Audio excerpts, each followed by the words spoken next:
जोड़ तोड़ की सियासत इस वक्त जारी है क्योंकि इंतखाबात के नताइज अब आ चुके हैं और कोशिश ये की जा रही है कि एक मखलूत हुकूमत बनाई जाए क्योंकि किसी भी पार्टी के पास सादा अक्सरियत नहीं है। वैसे तो पाकिस्तान तहरीक इंसाफ के पास सबसे ज्यादा उम्मीदवार हैं जो कि जीते हैं, जो इंडिपेंडेंट की हैसियत से लड़ रहे थे, उनकी तादाद 92 है, लेकिन वो ये दावा भी कर रहे हैं कि हम हुकूमत बनाएंगे, लेकिन साथ साथ ये भी कहते हैं कि कोई मखलूत हुकूमत हम नहीं बनाएंगे, यानी कि किसी पार्टी के साथ मिलकर हुकूमत नहीं बनाई जाएगी। और अगर वो किसी पार्टी को अपने साथ नहीं मिलाएंगे तो ये नामुमकिन है कि फिर वो इन नंबर्स के साथ अपनी हुकूमत कायम कर सके। इसलिए इस वक्त जो ज्यादा पॉसिबिलिटी नजर आ रही है वो ये है कि PMLN, पीपल्स पार्टी, MQM और मुमकिन तौर पर JUI मिलकर मखलूत हुकूमत बनाए। इस वक्त जो तादाद है नून लीग के जीतने वाले उम्मीदवारों की वो 79 है, पीपल्स पार्टी के पास 54 है, और जो आज़ाद इस वक्त है जिनका किसी पार्टी से कोई वाबस्तगी नहीं थी उनकी तादाद 5 है और JUI की तादाद 4 है।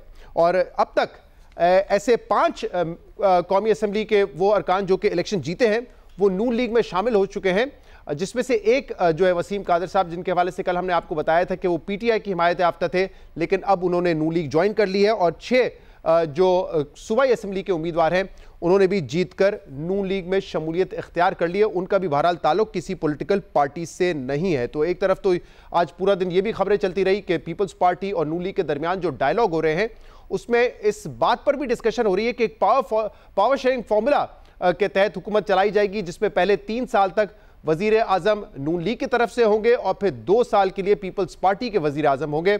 और यह भी स्पेकुलेट होता रहा कि शायद पहले 3 साल शहबाज शरीफ साहब वजीर आजम होंगे और पीपल्स पार्टी की जानिब से बिलावल भुट्टो जरदारी होंगे, लेकिन सबसे पहले मरियम औरंगजेब साहबा ने इस खबर की तरदीद की। और अब से कुछ देर पहले शाहजेब खानजादा साहब के प्रोग्राम में ख्वाजा आसिफ साहब थे, उन्होंने भी ये कहा कि पावर शेयरिंग फॉर्मूला के हवाले से कोई बात नहीं हुई है। तो हम इस पर भी बात करेंगे कि क्या इस वक्त सूरत नजर आ रही है। लेकिन दूसरी तरफ हम ये भी देख रहे हैं कि बड़े पैमाने पे जो रिजल्ट्स हैं उनके खिलाफ ये भी आवाज़ उठाई जा रही है कि वो इलेक्शंस में रिगिंग हुई थी, खासतौर पे जो फॉर्म 45 है वो मुताबिकत नहीं रखते फॉर्म 47 के नताइज से। और अब से कुछ देर पहले ये खबर आई है कि लाहौर हाई कोर्ट में जो 18 हल्कों के इंतखाबी नताइज के खिलाफ दरख्वास्तें जमा की गई थी वो दरख्वास्तें खारिज हो गई हैं, जिसमें मरियम नवाज, ख्वाजा आसिफ, अताउल्लाह तारर, इनकी नशिस्तें भी शामिल थी, ओन चौधरी, अलीम खान और दीगर नशिस्तें उसमें शामिल थी। लेकिन जो वजह बताई गई है लाहौर हाई कोर्ट की तरफ से वो ये है कि ये दरख्वास्तें जो है वो नाकाबिल समात नहीं है, वो काबिल समात नहीं है, और कहा गया है कि दुरुस्त फोरम पे जो है वो रुजू किया जाए, यानी कि इलेक्शन कमीशन ऑफ पाकिस्तान से इन दरख्वास्तों के हवाले से रुजू किया जाए। आज सियासी एतबार से ये खबरें भी बड़ी अहम रही कि जहांगीर खान तरीन, जो कि पाकिस्तान तहरीक इंसाफ और इमरान खान के करीबी साथी थे, उन्होंने पार्टी छोड़ दी थी, फिर IPP पार्टी बनाई थी, उसके सरबराह थे, उन्होंने आज ऐलान किया है कि वो सियासत से दूर हो रहे हैं, सियासत छोड़ने का ऐलान किया है। और इसकी वजह यह बताई जा रही है कि वो दिल बर्दाश्ता हो गए हैं। 2 कौमी असम्बली की नशिस्तों से उन्होंने इलेक्शन लड़ा था, लोधरा और मुल्तान, और दोनों जगह उनको बड़ी शिकस्त हुई थी, तो उन्होंने सियासत छोड़ने का ऐलान कर दिया है।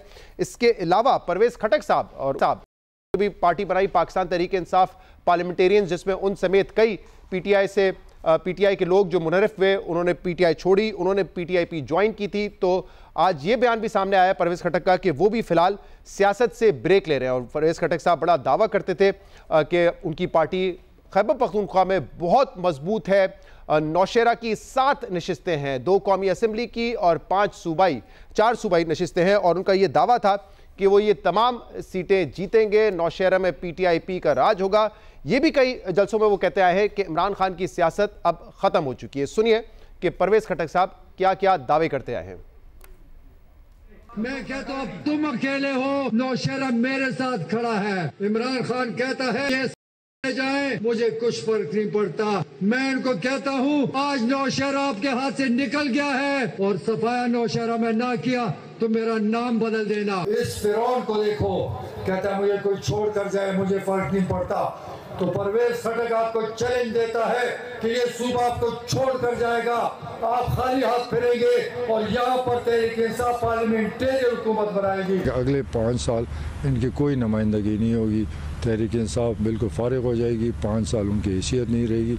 ऐसा झटका दिया कि सारी उम्र याद रखेंगे। इनके पास कोई सोच वाला आदमी नहीं जो प्लान कर सके, ना प्लानर है, सिर्फ एक हवा बना हुआ है इस मुल्क में। और इनको ऐसी शिकस्त मिलेगी कि याद करेंगे, ये याद रखना 8 तारीख को इलेक्शन आएगा, ये फूक मैं दिखा दूंगा, ये फूक इनकी निकल जाएगी। ये आप लोगों ने हवा खड़ा किया हुआ है। मैं निकला इसलिए कि इमरान खान की शक्ल दिखाऊं कि सारा झूठ का पलंदा है, हिप्नोटाइज किया हुआ है, कहानियां डाली हुई है।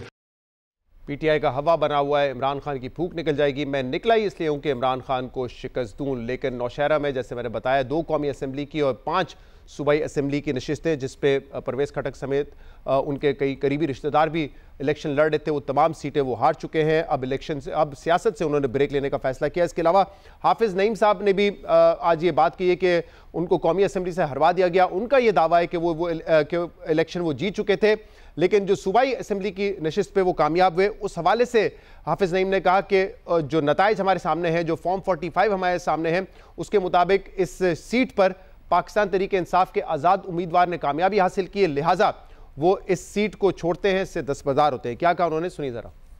मेरी सीट पे जो PS 129 है, उस पे मेरे वोट शो किए गए फॉर्म 47 जो इलेक्शन कमीशन ने जारी किया, वो शो किए गए हैं 26,000, जबकि एक्चुअली मुझे 30,464 वोट मिले हैं। लेकिन मुझसे ज्यादा वोट आजाद उम्मीदवार जो PTI के हैं उनको मिले हैं।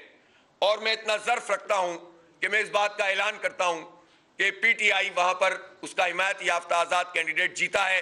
मैं इस सीट को अवेल नहीं करूंगा। मैंने कौम से वादा किया था, मेरी जमात ने वादा किया था कि हम एक वोट भी इजाफी नहीं चाहते।